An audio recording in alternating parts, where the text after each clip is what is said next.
Hello everyone, this is one of another problem of computer organization architecture, that is cache coherency problem. So today in this lecture we will discuss the cache coherency.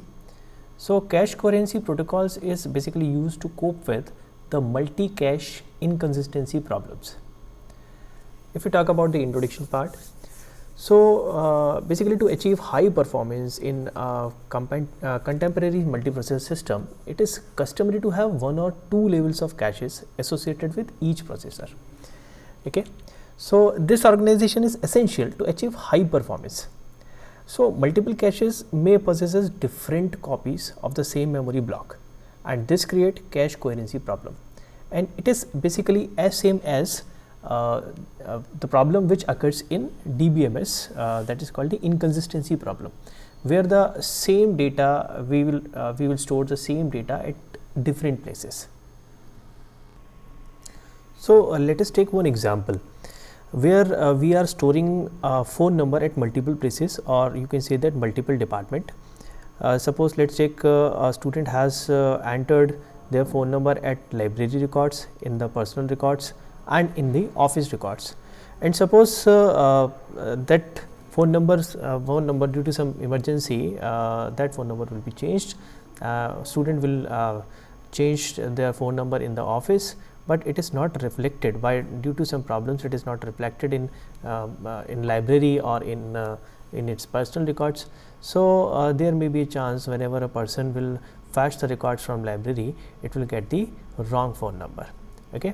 So this is the same problem as we deal with cache coherency. There exist multiple copies of the same data in different caches, and multiple copies of the same data will create the redundancy.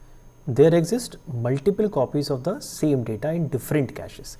So multiple copies in different caches may result in a redundancy problem, and redundancy problem may result in inconsistency problem.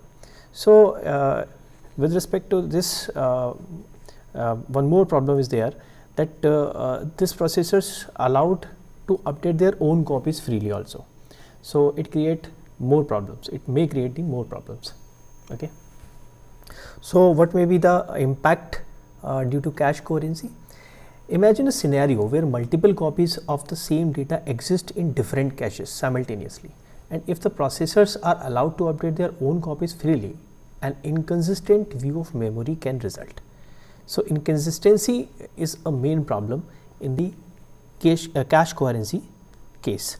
So the wrong data would be read and invalid results would be produced, possibly result in crashing of the program.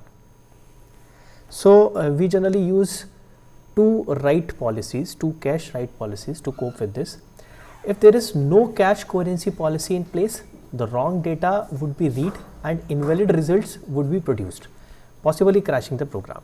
So basically we use two write policies. The first one is write back, the second one is write true.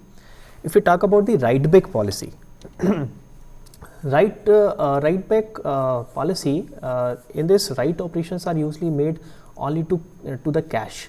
Main memory is only updated when the corresponding cache line is flushed from the cache. Second one is write true. All write operations are made to main memory as well as to the cache, ensuring that main memory is always valid. So okay, to understand these two write policies, let us take one example. Sorry. So in this example, we have taken two processors because these problems basically occurs in multiple processor environment. So both we are taking two processors, that is P1 and P2, and both processors are using the different caches. Both processors have their own caches, and these processors are basically work on the same data, that is called the X. So the scenario is that we are using two processors, and every processor have their own caches, and for the sake of simplicity we have taken one shared memory also. So you can see that if you want to operate on some data, that data must be in main memory also, and same data is basically used by P1 and P2. So P1 has the value of X in their cache, and P2 also has the value of X in their cache. So if some processor wants to change the value of x, so how a particular processor can do it?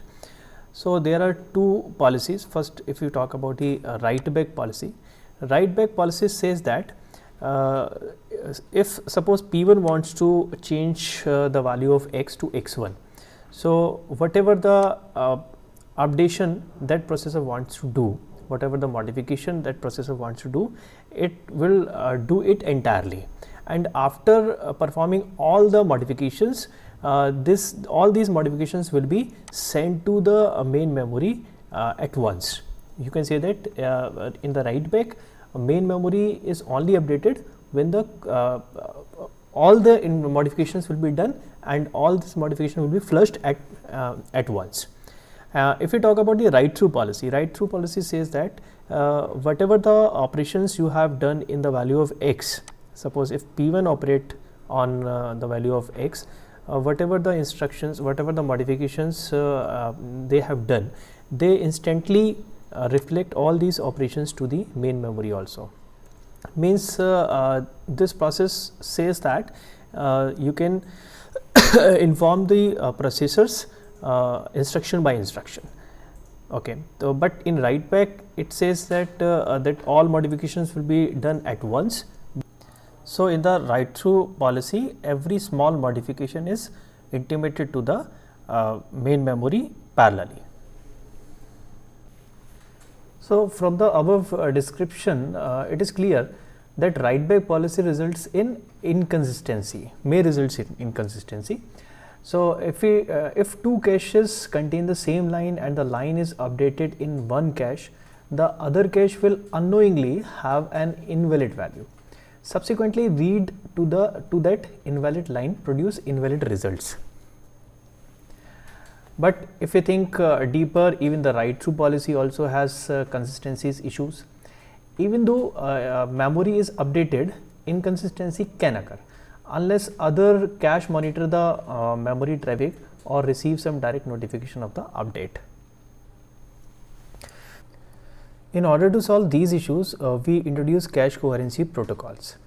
Objective of any cache coherency protocol is to load the recently used local variables into the appropriate caches and keep them through numerous reads and writes, while using the protocol to maintain consistency of shared variables that might be in multiple caches at the same time.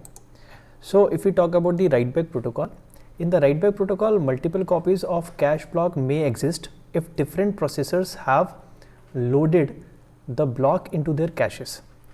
If some processor wants to change this block, it must first become an exclusive owner of this block. When the ownership is granted to this processor by the memory module, all other copies including the one in the memory module are invalidated.